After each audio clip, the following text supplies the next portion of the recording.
Haleluya, puji Tuhan, salam sejahtera bagi kita semua. Bertemu kembali dalam Renungan 79 dan mari terus mengalami pertumbuhan iman dalam 365 hari yang mengubahkan kehidupan kita.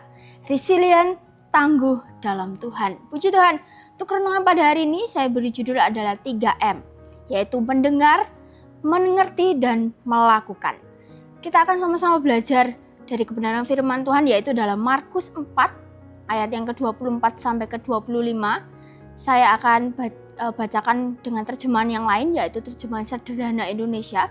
Demikianlah bunyi firman Tuhan.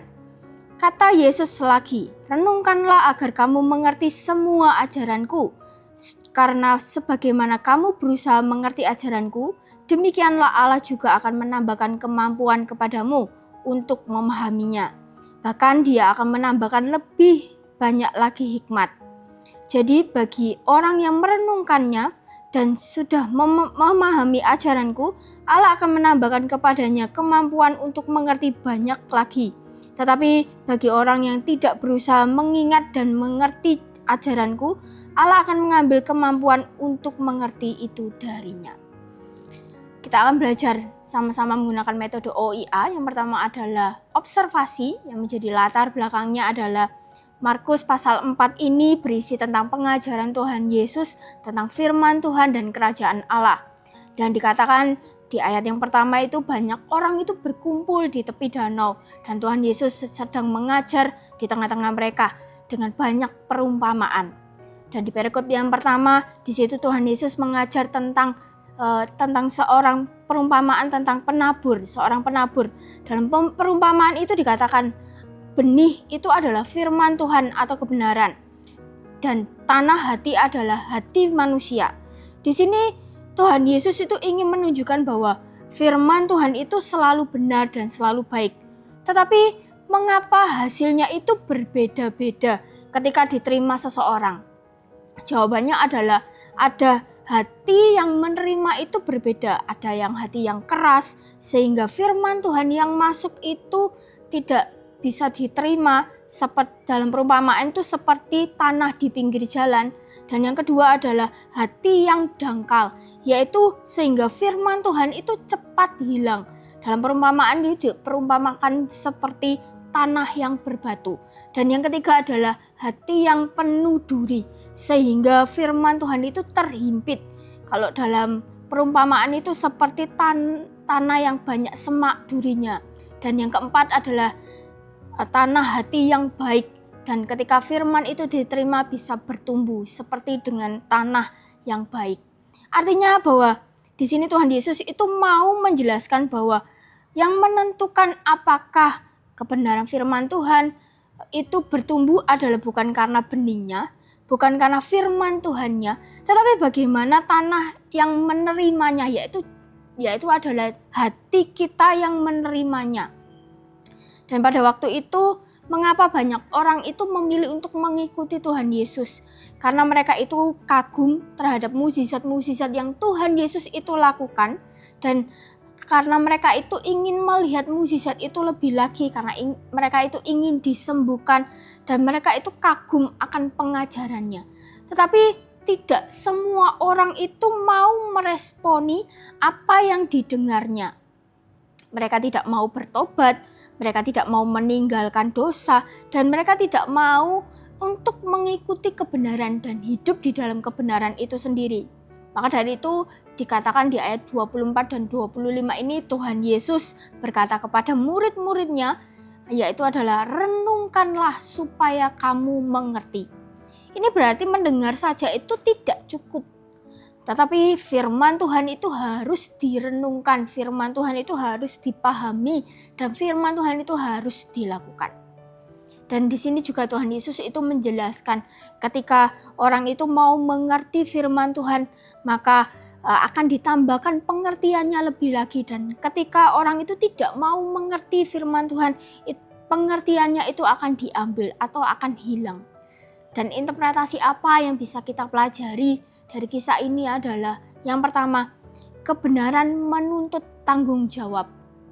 Di sini Yesus berkata, renungkanlah supaya kamu mengerti. Ini berarti bahwa setiap kali kita mendengar firman Tuhan, kita sedang menerima tanggung jawab rohani dari Tuhan. Firman Tuhan itu bukan hanya sekedar kita menambah pengetahuan atau sekedar kita menghafal banyak ayat, tetapi firman Tuhan itu untuk mengubah cara kehidupan kita. Semakin kita itu sering mendengarkan firman Tuhan, kita sering mendengar kebenaran firman, itu semakin besar pula bahwa tanggung jawab kita untuk hidup benar di dalam Tuhan. Dan semakin juga jelas bagaimana kita hidup, kita punya melakukan kehendak Tuhan dalam kehidupan kita.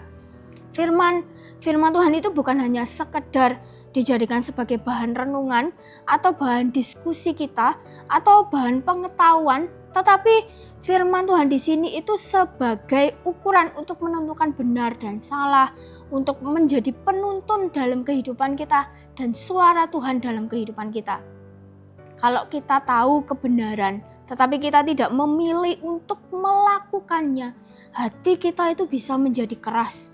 Hati nurani kita bisa menjadi tumpul dan akhirnya kebenaran itu tidak lagi dapat mengubah kehidupan kita.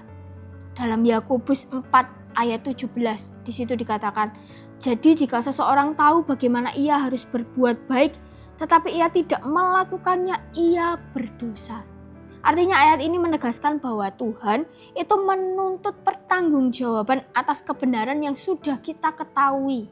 Mendengar kebenaran berarti kita dipanggil untuk kita hidup sesuai dengan kebenaran itu. Yang kedua adalah kebenaran yang dipelihara akan bekerja seperti terang, yang diabaikan akan hilang. Di sini Yesus berkata di ayat yang ke-25, saya bacakan versi terjemahan sederhana Indonesia. Di situ dikatakan, jadi bagi orang yang merenungkannya akan memahami ajaranku, Allah akan menambahkan kepadanya kemampuan untuk mengerti lebih banyak lagi. Tetapi orang yang tidak berusaha mengingat dan mengerti ajaranku, Allah akan mengambil kemampuan untuk mengerti itu darinya. Ini menunjukkan bahwa pengertian tentang firman Tuhan itu tidak statis atau tidak diam saja, melainkan bisa bertambah atau bahkan bisa berkurang.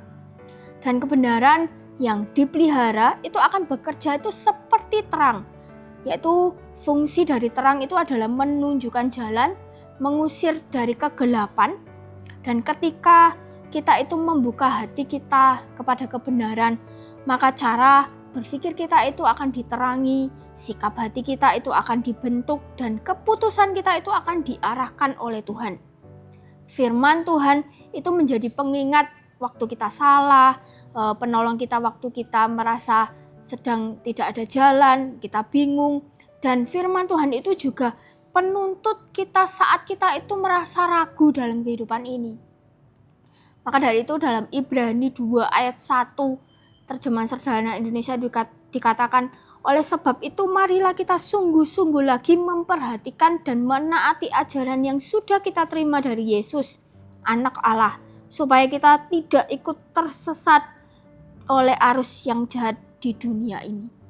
Ayat ini mengingatkan kita bahwa jika kita sungguh-sungguh memperhatikan dan menaati firman Tuhan, kita tidak akan mudah tersesat akan dunia ini yang semakin jahat. Dan jikalau firman Tuhan itu kita abaikan, kita tidak merenungkannya, dan kita tidak melakukannya dengan konsisten, maka sedikit demi sedikit kebenaran firman Tuhan, kepekaan rohani yang kita punya itu akan hilang, akan diambil. Dan firman Tuhan itu tidak lagi menyentuh hati kita. Dan yang lebih bahayanya lagi adalah iman kita bisa menjadi lemah. Dan aplikasi apa yang bisa kita lakukan? Yang pertama adalah ubah cara kita mendengar firman Tuhan. Bukan hanya sekedar kita mendengar dengan telinga, tetapi dengan kesungguhan hati kita. Saat firman Tuhan itu disampaikan, jangan hanya kita berkata itu, oh firman itu bagus ya. Tetapi kita bertanya, apa yang Tuhan mau dari firman yang saya dengar? Apa yang Tuhan ingin ubah dari kehidupan saya? Jadi kita bisa merefleksikannya dari kehidupan kita. Contoh, kalau kita dengar firman tentang pengampunan, kita bisa bertanya kepada diri kita, siapa yang mau kita ampuni? Contoh lagi ketika firman Tuhan itu tentang kejujuran. Bagian mana yang dari hidup kita yang belum jujur di hadapan Tuhan? Atau firman Tuhan itu tentang dosa. Kita bisa bertanya dalam diri kita, dosa apa yang harus kita tinggalkan dan kita berubah benar di hadapan Tuhan. Artinya setiap kali firman yang kita dengar, setiap kali kebenaran yang kita dengar, itu harus disertai dengan sikap untuk kita siap untuk berubah dan menjadi benar di hadapan Tuhan. Dan yang kedua adalah biarkan firman Tuhan itu memimpin hidup kita. Firman Tuhan itu bukan hanya untuk kita lakukan di hari Minggu saja, tetapi kita mau melakukannya itu setiap hari. Dan kebenaran itu harus dilakukan secara konsisten dan setia. Maka kebenaran itu akan merubah kehidupan kita. Bagaimana cara kita berpikir, bagaimana cara kita berbicara, bagaimana cara kita bekerja, dan tentunya bagaimana cara kita mengambil keputusan itu akan diubahkan. Dan tentunya bagaimana cara kita memperlakukan orang lain itu dengan baik. Izinkanlah firman Tuhan itu memimpin dan menuntun kehidupan kita. Maka firman Tuhan itu akan benar-benar mengubahkan kehidupan kita, menjadikan kita anak-anak Tuhan yang benar. Dan iman kita akan semakin bertumbuh di dalam Tuhan. Sebagai penutup, kiranya setiap firman Tuhan yang kita dengar itu tidak hanya berhenti ketika di telinga saja, tetapi kita mau merenungkannya dengan sungguh-sungguh di dalam hati kita. Kita mau memahaminya dengan kerendahan hati, dan kita mau melakukannya itu dengan setia dalam kehidupan kita sehari-hari. Sehingga pengertian tentang apa yang kita dengar itu terus ditambahkan oleh Tuhan, dan kita semakin dikuatkan, semakin menjadi anak-anak Tuhan yang tangguh di dalam Tuhan. Dan kita mempunyai karakter yang benar, dan hidup kita itu menjadi terang bagi kemuliaan nama Tuhan. Dan biarlah melalui kehidupan kita nama Tuhan dipermuliakan. Amin. Untuk kebenaran firman Tuhan, bila setiap firman yang kita dengar itu bisa bertumbuh dan berbuah dalam kehidupan kita, menjadikan kita anak-anak Tuhan yang tangguh dalam Tuhan. Terima kasih sudah mengikuti Renungan 79. Bagi Bapak, Ibu, Saudara yang ingin didoakan untuk doa pokok-pokok tertentu atau menceritakan kesaksian baik mukjizat kesembuhan, pemulihan masa keluarga, dan lain-lain, bisa menghubungi kami di chat WhatsApp. Nomornya adalah 0813 2742 0088. Mari kita satu dalam doa. Bapak, bersyukur Tuhan untuk setiap kasih-Mu dalam kehidupan kami. Kami sungguh bersyukur Tuhan, jika pada hari ini kami bisa mendengarkan firman-Mu, itu semua karena anugerah-Mu Tuhan. Kami sungguh bersyukur melalui firman-Mu hari ini Tuhan, kami diingatkan untuk kami jadi pendengar yang baik Tuhan. Bukan hanya mendengarkan firman-Mu Tuhan, tetapi kami mau mengerti dan kami mau melakukannya dalam kehidupan kami Tuhan. Bila setiap firman yang kami dengar itu kami mempertanggungjawabkan, kami melakukannya dengan baik, kami melakukannya dengan setia di hadapan-Mu Tuhan.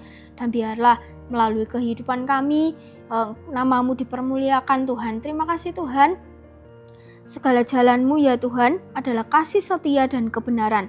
Tolonglah kami keluarga besar GPDI El Shaddai Magelang untuk selalu berpegang pada perjanjian-Mu dan peringatan-peringatan-Mu. Kiranya mata kami keluarga besar GPDI El Shaddai Magelang selalu tertuju pada kasih setia-Mu dan hidup dalam kebenaran-Mu. Terima kasih Tuhan, kami terima kebenaran firman-Mu. Biarlah Roh Kudus yang selalu menuntun kami Tuhan. Terima kasih, hanya di dalam nama Tuhan Yesus Kristus. Haleluya. Amin.